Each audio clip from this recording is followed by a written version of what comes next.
دا ښکلا او دا طبیعت چې ګورئ دا افغانستان دی.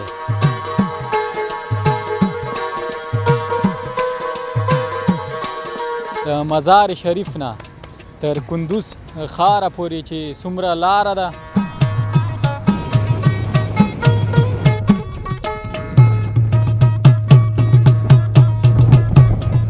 دا د خلم ولسوالۍ ده. عاشق شدیم دیگه، نمی پشت گوسپند زیاف گشتیم باز یکانجا رفتیم عاشق شدیم باز.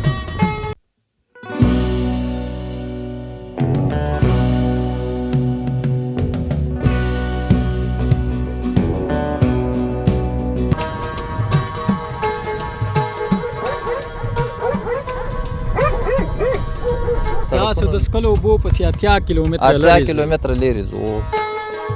حاجي صاحب دې ته تاسو څه شوی وئ؟ دې ته ډوډۍ وایو. ډوډۍ پرکي پاسي پرکي پاستي پرکي ښه.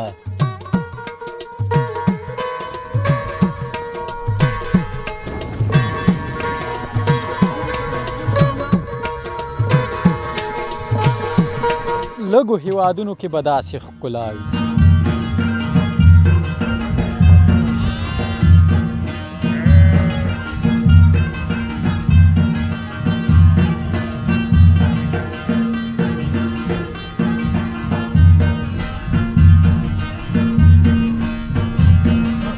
ماخستن دی او موږ راورسېدو د کندوز ولایت ته. سلامونه د سنرایز افغانستان لیدونکو هیله ده ټول روغ جوړ او خوشحاله اوسئ. سباوون مومند ستاسو په درانه چوپړ کې یو ځل بیا د مزار شریف په ښار کې حاضر یم. لیدونکو لکه څنګه چې ګورئ دا د مزار شریف ښار دی او دا څلور لارې او دا سیمه چې ګورئ دا د کامګار څلور لارې په نامه یادیږي. نو د مزار شریف خپرونې وې چې تاسو به زموږ په چینل کې لیدلې وي. نو هیله ده چې د مزار شریف د ښار نه او د بلخ ولایت نه مو خوند اخیستی وي. نو نن موږ غواړو چې د مزار شریف ښار نه لاړ شو. نو ځو به د کندوز په لور د کندوز ولایت ته ځو او هلته به تاسو ته هم خپرونې چمتو کوو. نو نن مو دا خپرونه په دې خاطر ځانګړې کړې ده چې د مزار شریف نه تر کندوز ښاره پورې چې څومره لاره ده په دغې لاره کې به ځو او خلکو سره به خبرې اترې ولرو او د دې لارې ښکلا او تازه حال به تاسو ته په دې خپرونه کې در وښیو. نو هیله ده خپرونه را سره تر پایه پورې وګورئ، ملتیا مې وکړئ او له مزاره تر کندوزه را سره پاتې شي.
لیدونکو بیا هم ښه راغلاست. موږ راورسېدو د بلخ ولایت خلم ولسوالۍ ته. دغه سیمه چې ده دا د خلم ولسوالۍ ده او د بلخ مربوط کیږي. نو کندوز ولایت ته دوه لارې تللې دي چې یوه لاره یې د بغلان په ولایت تللې ده چې هغه لاره ډیره لرې ده. نو موږ راغلو په دغې نږدې لارې غواړو کندوز ته لاړ شو او په دغې لاره کې چې څه دي هغه به هم تاسو ته در وښیو. نو دلته مې دا پسونه ولیدل چې ماشاءالله ښه ډېر بچي زیږولي دي. دا کوچني کوچني چې تاسو ګورئ یو تی ما په غېږ کې واخیسته دا به خوشي کم. نو مالتیا مې وکړئ دلته به د چا سره خبرې اترې هم ولرو د دې شپونکی به هم زه را پیدا کړم هغې سره به یو څو خبرې اترې وکړم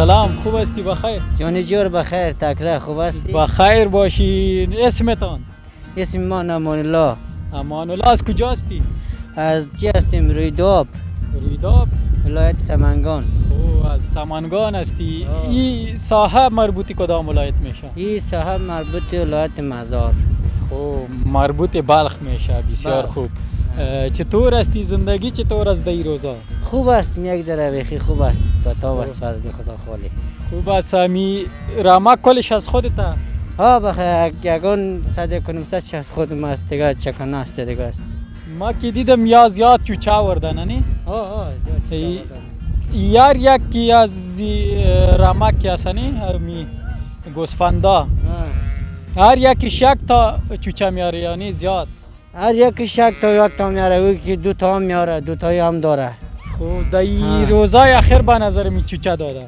دمی روزای اخیر داده ها خب چند تا گوسفند چوچه داده به خودم یک 80 گوسفند داده 80 گوسفند ها قیمت های گوسفندا چند است میفروشی یا نه این میفروشیم 12,000 تا 13,000 10,000 خب او وی خورترکا را میفروشی این خورترکا کلان میشه و میفروشیم فعلا خو نمیفروشی نه فعلا خیر فروشیم گوسفند خوق میکنه خب حال شیر میخوره یا خب تا چه وقت یا شیر میخوره یا 2 ماه دو ماه 2 ماه 2 ماه میخوره 2 ماه 2 نیم ماه با در جدا چه میکنه. وقت باز یا آماده از این میشه که بفروشی یعنی 2 ماه که شیر خورد بعد 2 ماه 1 ماه اونجا جدا میکنیم بعد از 1 ماه بازی رو میفروشیم چند میفروشین 6,000 5,000 7,000 رقم میفروشیم خب بسیار خوب بیرا بگو زندگی تان چطوره خوب است زندگی بسیار خوب است خوش هستی خوش هستیم ما چرا خوش هستی خوش هستیم دیگه ساده ما تیر هستیم و قیمزی قطی میریم اینجا خب آه ای عروسی کدی آرسی کدیم چند ساله هستی سال اگان 25 هستم 25 ساله آه. چند سال میشه عروسی کدی آرسی کدیم اگان 6 سال میشه 6 سال میشه آه. که عروسی کدی چطور یک وقت عروسی کدی زیاد ورخطا بودی نه نه زیاد خوار خطا نه یک برابر شد دیگه آرسی کدیم دیگه خب بدل خود کدی بدل خود چطور کدی بدل خود بدل خود کدیم دیگه ها کدیم دیگه خواستیم دلم عاشق شدی دیگه عاشق شدیم ها چه قسم عاشق شدی عاشق شدیم دیگه نمی پشت گوسفند زیاف گشتیم باز یکانجا رفتیم عاشق شدیم باز خواستیم که خب با تاثیر گوسفند بود که زود آرسی کردیم دادیم خلاص کردیم دیگه خب اینجا میتویانه چنده اونجا تایانه 2 لک 2.5 لک 3 لک خب گوسفندار خو برشان نمیتی میتیم گوسفند هم میتیم چند تا گوسفند میتی یعنی گوسفند هر چی که بگیره میتیم اگه پاک گوسفند بگیره پاک گوسفند اگه عاشق میگیریم باش یعنی ها او بگویا که کل گوسفندای تبتی ما بر عروسی را میتم باز چطور خود قبول کلش رو قبول کنه کلش میتیم ها که عاشق باشی دیگه عاشق باشی از گوسفندم تیر استی از گوسفند تیر هستی ها عاشق از رو جان خودی دیگه. چطور از جان فقط تا اینجا رو برابر تیر استی ها خب سایستا برو که گوسفندایت نره جور موفق وقت باشی، خوش بخیر برت باشی. میخوایم تشکر خداحافظ ملتیا مو کړی لیدونکو مونږ د کندوز ولایت په لور ځو دا د بلخ ولایت د خلم ولسوالۍ د چې تاسو یې په تصویرونو کې ګورئ او مونږ هم کندوز ته په بله لاره ځو یوه لاره چې ده د مزار نه به سمنګان او سمنګان نه به بغلان او بغلان نه بیا کندوز ته ځي نو مونږ بیا د بلخ نه سیده کندوز ته یوه لاره ده چې تقریبا څه پخه او څه خرابه ده خامه ده نو وبه ګورو دا لاره کې به تاسو ته تصویرونه هم در وښیو خلکو سره به خبرې اترې هم ولرو تر کندوز ځامې ملتیا وکړو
لیدونکو مونږ له مزار حرکت وکړو او د کندوز په لور راغلو. نو دا د کندوز هغه د پیل نقطه ده او دلته نوی کندوز شروع شوی دی، هغه د کندوز سیمې او دښتې.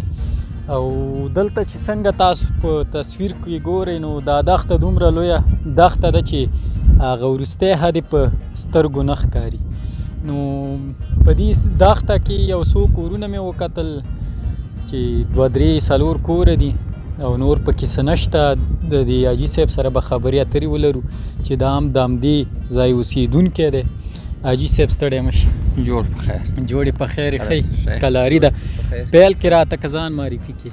زه د کندوز ولایت د قلعهزال ولسوالۍ اوسېدونکی یم. قلعهزال ولسوالۍ دا ځای مو مالچر دی، د خیرآباد دې ځای ته خیرآباد دښته وایي. خیرآباد دلته یعنی په ود پر سر کې راځو، دلته وسیږو تجاوزا پورې. مالونه مو په ژمي کې هم دلته دي، په اوړي کې هم دلته دي. خو اوس زه چې ایلاغونه بند سوي دي، د ایلاغو بلخشان خواته موږ ایلاغونه لرو، خو دلته اوس وسیږو دلته ته ډېره وخته پورې، جوزا پورې، سرطانه پورې بعضې کسان. خو نو دلته څه لږ ضرورت ده د اوبو د خوا ډېره سخته ضرورت تاسو خپله مالونه ساتئ؟ خپله مالونه او د مالونو لپاره دلته په دې دښته کې مالونو دپاره بل شی خو نه لرو خاص. او دغه شینوالی دغه سبزي چې دلته ده دا به څومره وخت دپاره دا د یو میاشت دپاره نور شنه واله سته، بیا نو وچه ګیه کېږي.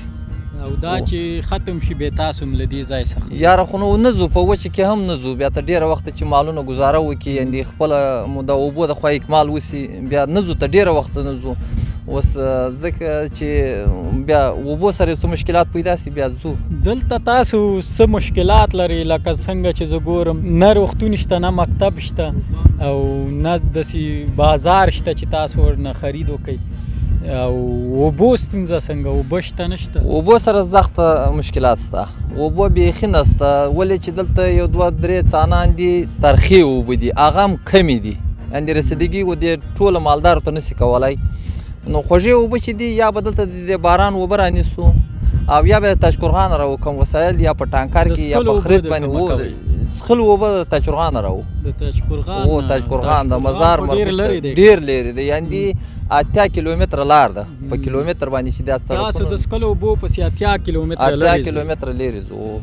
او روغتون څنګه؟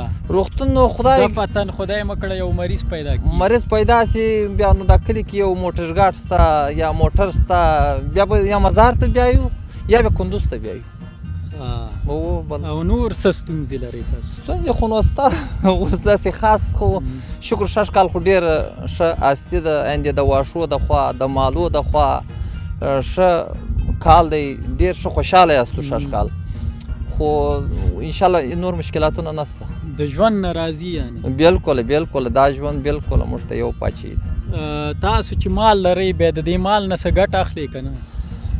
دغه خپل ورځ باندې تېروو، خپل ژوند په کوو، دا خپل لاس ته راوړئ ځان دپاره استفاده کوو. لکه څه ترې لاس ته راوړئ؟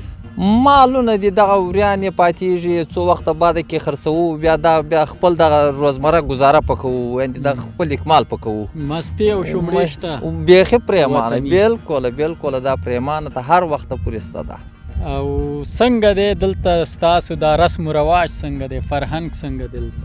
د کمې نګاه د مثلا د واده له نګاه واده خو نو موږ هلته بیا ولسوالۍ ته ځو، قلعهزال کې موږ اکثره نیم کورونه و، حساب کتاب مو هلته دی، هلته یې کوو، هلته ودونه لرو، انشاءالله ودونه کوو. ولور شته؟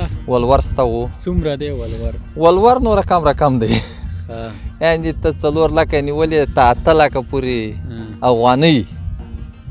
په دغو کې شته نو بعضې مسلمانان وس کېږي، بعضې نه کېږي. نو اکثره خلک خارج کې تللي دي، اوس ځوانان خو نه دي پاتې. خپله دې څو ودونه کړي؟ خپله مې 2 ودونه کړي. 2 ودونه کړي دي. څو ماشومان لري 2 ودونه؟ 6 هلکان لرم، 4 نجونې کوي. ډېر ښه. او کوم زوی ته خو به دې واده نه وي؟ یو زوی ته مې واده کړی دی. څو ولور دې پې ورکړو؟ والور مې 6 لکه. 6 لکه. او تا خپله به م ولور ورکړي؟ ولې به مې نه و. دواړه وادونه دې په مینه کړي که نه؟ نه یو واده خو پلار مخکې راته کړی و، دا یو مې بل خپله کړی دی. دویم دې په مینه و. او څومره دې ورکړی ولور په دې دواړو؟ مخکینی خو نو معلومات نه پته نه راته لګېږي. او دا خپل زړه باندې چې 6 لکه. 6 لکه دې زوی ته دې 6 لکه ولور ورکوو.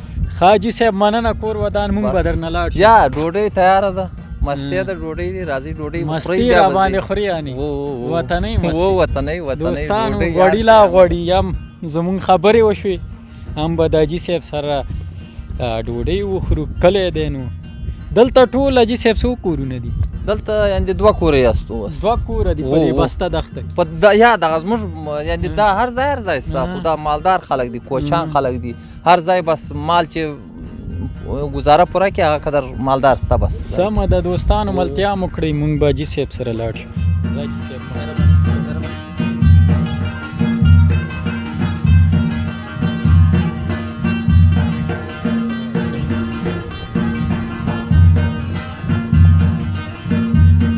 دوستانو، حاجي صاحب بالاخره مونږ ته ډوډۍ هم تیاره کړه، نو مستې هم راوړي دي، وطنۍ مستې او داسې خاصې ډوډۍ دي د دې سیمې. حاجي صاحب دې ته تاسو څه شوی وایي؟ دې ته ډوډۍ وایي. ډوډۍ پرکي پاسي. پرکي پاستي پرکي. ښه ډېره غټه ډوډۍ ده. دا په چیش کې پخوئ حاجي صاحب؟ دا په تبۍ وایي. تبۍ باندې؟ هو په تبۍ. دومره غټه تبۍ شته؟ تر دې غټې شته، خو اوس داسې دی چې نن یو څه هوا دی، سله ګډ وډ لږ ته وړې دي. او دا مستې چې دي دا هم وطنۍ مستې؟ وطنۍ دي، میږو دي. د میږو دي؟ د میږو دي. اجازه ده ویې خورو؟ بلکل بلکل، ستاسې زه به یې خوند وګورم دوستانو.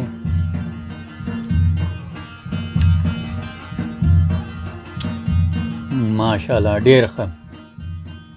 تاسو ملتیا وکړئ، مونږ به لږه ډوډۍ دلته وخورو. دا وطنۍ ډوډۍ او دا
دوستانو دا ښکلا او دا طبیعت چې ګورئ دا افغانستان دی او په افغانستان کې بیا د کندوز ولایت دی او دغه دښتې او دغه ښکلې تپې چې دي او دلته ډېر ښکلی طبیعت دی نو او داسې ګلابي رنګ ته ګلان دي شنه چمنونه دي یعنی ډېر ښایسته ځای دی په تصویر کې به نه پوهېږم چې دومره ښکلی ښکاري که نه خو دلته چې له نږدې وګورې یعنی د نړۍ ډېر لږو هیوادونو کې به داسې ښکلا وي او دا طبیعت چې دی بیا د کندوز ولایت پورې تړلی دی چې پسرلی دی او ډېر ښکلی موسم دی دلته او دا دښتې او دا تپې او دغه غونډۍ چې دي دومره غټې دښتې دي چې په سترګو ماته هغه وروستی حد نه ښکاري نو تاسو د دې ښکلا نه خوند واخلئ زه به نن په دې خپرونه کې ډېرې خبرې نه کوم تاسو ته به د افغانستان دا ښکلی طبیعت در ښکاره کوم تاسو یې خپله وګورئ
لیدونکو بالاخره مونږ د مزار شریف ښار نه چې مو حرکت کړی و په لاره کې تاسو د بلخ ولایت او د کندوز ولایت ښکلاوې هم ولیدلې نو بالاخره ماخوستن دی او مونږ راورسېدو د کندوز ولایت ته او کندوز ولایت کې بیا د کندوز ښار ته راورسېدو او دا سیمه چې ګورئ بیا دا د کندوز ولایت مرکز دی هغه مرکزي چوک دی نو هیله ده چې خپرونه مو تر دې دمه لیدلې وي او د پام وړ مو ګرځېدلې وي او هغه ښکلاوې چې په دغې لاره کې وي ستاسو خوښې شوي وي او همدارنګه لکه څنګه چې تاسو په تصویرونو کې ولیده یو څه سړک چې دا نوی سړک دی جوړ شوی او تقریبا 2 ساعته چې موږ پکې مزل وکړو خراب و کچو سړک نو 2 ساعته مو خامه سړک کې مزل وکړو او بالاخره دا د ماخوستن کندوز ته راورسېدو انشاءالله په کندوز ولایت کې به هم خپرونې تاسو ته چمتو کوو او تر بلې خپرونې چې زه ستاسو په درانه چوپړ کې حاضرېږم تاسو پلی او بخونکي خدای سپارم الله مل شه د خدای په امان زموږ چینل سبسکرایب او د زنګ بټنه کېکاږئ